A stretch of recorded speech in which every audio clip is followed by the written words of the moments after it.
A teoria se inicia comigo voltando da escola em plena segunda-feira. De repente o tempo se fechou e uma intensa chuva começou a cair. Eu rapidamente corro para debaixo de uma árvore. Porém um forte raio atingiu a árvore que eu estava embaixo. Eu acabei sendo acertado também, na qual resultou na minha morte. No céu eu me encontro com Deus e ele me explica que eu morri acidentalmente devido a um erro dele, e como desculpa ele iria me reencarnar em um outro mundo. Nós dois começamos a bater um papo. Ele me explicou sobre o mundo que eu irei reencarnar. Basicamente esse mundo se parece com um jogo de fantasia, onde existe monstros, dungeon, aventureiros e etc. Após conversarmos antes de me enviar para o outro mundo, Deus pede para que feche os olhos, mostre minhas costas. Eu faço o que ele pede e após isso ele toca nas minhas costas. Estranhamente, após ele tocar nas minhas costas, eu sinto um calor, mas logo some. O que você fez comigo? Deus.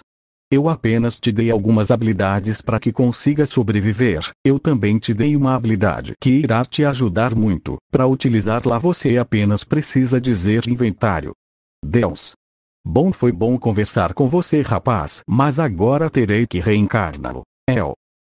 Vamos lá então. De repente eu começo a ficar sonolento. Lentamente meus olhos iam se fechando, sendo a imagem de Deus sorrindo a última coisa que eu vejo até eu apagar de vez. Após eu apagar, minha consciência era tomada por um vazio e escuridão, até que de repente uma intensa luz surgia acompanhado com o rosto de duas pessoas. Eu então percebo que eu tinha acabado de nascer.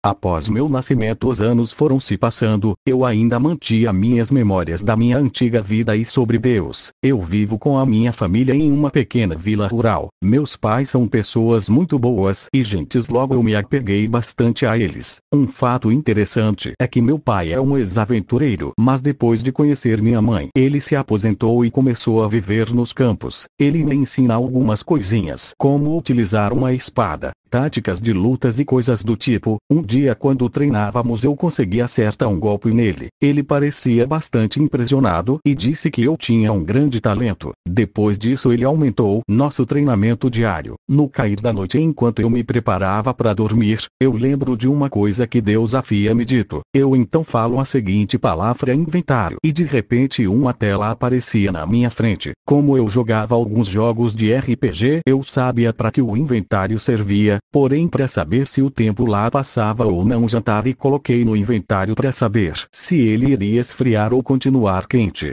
Na manhã seguinte eu pego a sopa que estava no inventário e ela ainda continuava quente, provando que o tempo não passava dentro do inventário. Assim como diariamente eu fazia meus treinamentos diários com meu pai, o ajudava nas colheitas e plantações e no restante do dia eu treinava. Até que os anos foram se passando e eu finalmente fiz 15 anos. Com 15 anos nesse mundo, você já é considerado um adulto. Agora que eu já era adulto, eu podia me tornar um aventureiro, já que é algo que eu quero muito. Meus pais sabiam disso e não tentariam me impedir de ir embora e me tornar um aventureiro. Afinal, ser um aventureiro significa que você terá que pôr a sua vida em jogo muitas das vezes. Mas isso é algo que eu quero e amanhã bem cedo eu já iria embora. Eu passaria o dia com meus pais. Eu arrumava minhas coisas. Meu pai entrava dentro do meu quarto com alguns equipamentos na mão. Ele diz que eram seus equipamentos de quando era aventureiro e me dar antes de partir. Na manhã seguinte, já pronto partir, meus pais me dão uma certa quantia de dinheiro para que eu não passe necessidades. Eu os abraçava e logo em partida eu já ia embora numa carruagem. O destino era a cidade de Horário. O que será que o destino me ofereceu?